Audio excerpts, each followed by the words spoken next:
May may controversy na naman pong kinasadlakan si Inday. Ano anya yan, Mr. Maravillas? Ito po yung balita ngayon. Sabi dyan, DepEd fails to remit 5.55 billion in teachers, other staff's taxes, insurance payments. Talaga naman anya, Mr. Maravillas. Kaduda-duda talaga yung DepEd ngayon na ang sabi sa latest survey, yung Okta Research, most trusted siya. Yung nag-survey pala po kasi kasama doon yung campaign strategies ni Inday. Kaya ganon yon. But before ko mga kababayan ibigay sa inyo yung full story, click subscribe muna dito sa ating YouTube channel and hit the notification bell para lagi po kayong updated sa mga kaganapan dito sa ating bansa. Like and share na rin po ninyo ng ating video. At wag na rin po ninyo mga kababayan na skip yung ating mga commercial ads para tuloy-tuloy lang ang pag-unlad ng bagong Pilipinas. Sa mga naghahanap pala po ng malinis and spacious fitness gym, punta lang po kayo sa aming Colossal Fitness Gym.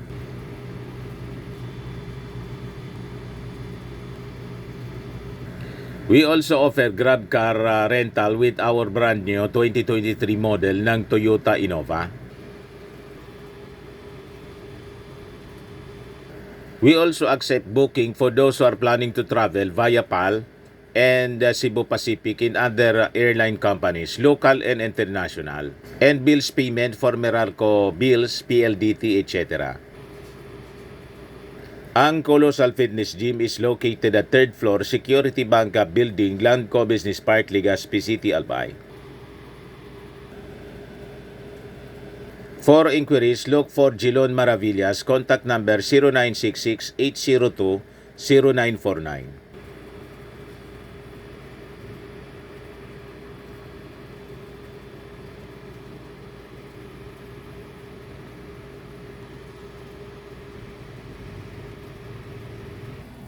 Ayos pa. Ayos na ayos niya, Mr. Maravillas. Di ano anya yan, Mr. Maravillas, na kwento? Ayan po, ang balita ngayon. Sabi dyan, education divisions in the provinces tell state auditors that disorganized and unreconciled records of the GSIS, PhilHealth, and Pag-ibig have prevented them from remitting the deductions. Yan po. Disorganized po. Hindi maayos ni Inday. Paano man anya, Mr. Maravillas, maayos ni Inday yan na naubos yung panahon na lang ni Inday sa kakatantrums dahil sa pagtanggal sa kanya, pagtanggal sa DepEd at saka sa Office of the Vice President ng confidential funds. Sige na lang anya yung tantrum at sige yung pakiaway sa Congress. Hindi na maasikaso, mga kababayan, yung departamento. Imagine, 5.55 billion yung hindi na i-remit po. In taxes, insurance contributions, in loan payments, deducted from teachers and non-teaching personnel as of end 2022. Remis mga kababayan si Inday sa kanyang trabaho. So sabi dyan sa balita, specifically anya, the Education Department failed to remit to the following government agencies and corporations 4.47 billion pesos na government service insurance system. Contributions po ito. 307 million plus Philippine Health Insurance Corporation, 193 million plus Home Development Fund or Pag-ibig, contributions ng mga teachers and non-teaching personnel. Pati buwis po, 572.6 million pesos sa BIR. Sa kabaga, mga kababayan, di ana niya Mr. Maravillas yung dapat gawin. Mas maganda po na i-relinquish na ni Inday siguro Anyway, lumilini-lini na din siya, mga kababayan. May panahon siya sa mga issue tulad ng ICC. Hindi ba? Na kinasadlakan ng kanyang ama na sila rin lang, mga kababayan, yung may gawa ng problema. At saka may panahon siya sa politika sa pakikipag-away kay Martin. Di ba? Mag full-time na siya, mga kababayan, sa politika. I-relinquish na lang niya itong DepEd as DepEd Secretary at ibigay sa mas kwalifikado. Anyway, doon sa mga congressional hearings po, hindi man makasagot si Inday. Laging tinuturo yung kanyang undersecretary. What? O, di ba?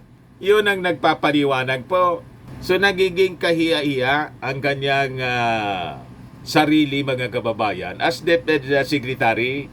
So, sabi rito sa balita, the COA report for 2022 showed the following regional DepEd offices with the biggest unremitted amounts to the GSIS and their explanations for the failure to remit. Number 1, DepEd Region 3, Central Luzon, 435.1 million plus. Nai-remit lang 44 million plus. As of January 2023, the Division of Bataan, Nueva Ecija, Olongapo City, Tarlac Province in Zambales were working with the GSIS to reconcile the remittance records. Tarlac City said the GSIS computerized system rejected its remittances. Number 2, galing dito sa amin, Bicol Region, 508.9 million pesos. Galing sa Catanduanes Schools Division, had remitted more than 500 million remittance daw to GSIS, leaving a balance of only 3.27 million at the end of 2022. Yung DepEd Region 6, Western Visayas, 2.1 billion. Marami. DepEd Region 9, Zamboanga Peninsula, 580 million. Yung teachers' records daw with the GSIS were incomplete or unreconciled. Kita ninyo, hindi ma-supervise ng maayos po ni Inday. Kung iisipin po, ito ay mga dati na itong ginagawa ng DepEd. Pero hindi pa rin maayos po. What? Di ba?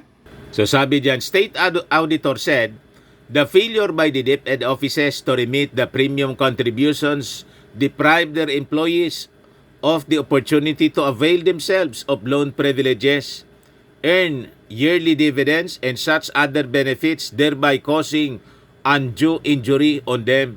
Pagkatapos, sige ang sigaw-sigaw ng mga DDS na ran-sararan. Hindi nga maayos yung DepEd po. Tapos, papatakbuhin pa ninyong presidente. Yung isang departamento nga po, hindi maayos. Pati yung performance ng mga mag-aaral doon sa PISA po, nangulilat ng todo. Yung mga bata hindi makapagbasa ng maayos. Tapos papatakbuhin pa ninyong Pangulo. But anyway, tumakbo lang po si Inday. Ang magdidesisyon naman po niyan ay ang mga mamamayang Pilipino. Ayos ba? Ayan man lang po ang balita ngayon. Baka lang gusto ninyo po itong itry. Firmax Firming and Lifting Cream, pinapahid po sa mga pulses and affected area. Mainam po sa paninigas ng mga kaso-kasuan. Sa mga gustong bumata, anti-aging po ito. Automax yung bagay po sa inyo. Sa mukha naman yung application, you will look 10 years younger than your age. Sa mga cancer patients naman po, try nyo po itong Nensha Red Mix Fruit Drink. Hindi man po siya gamot, food supplement siya. Kaya lang, gawa siya mga kababayan sa goji berry. Yung goji berry may anti-cancer properties. Ayos po. O yung mga inquiries ninyo, dumiretso na lang kayo sa aming messenger sa Facebook para masagot namin agad. Ako po si Dante Maravillas. Bye-bye po. God bless.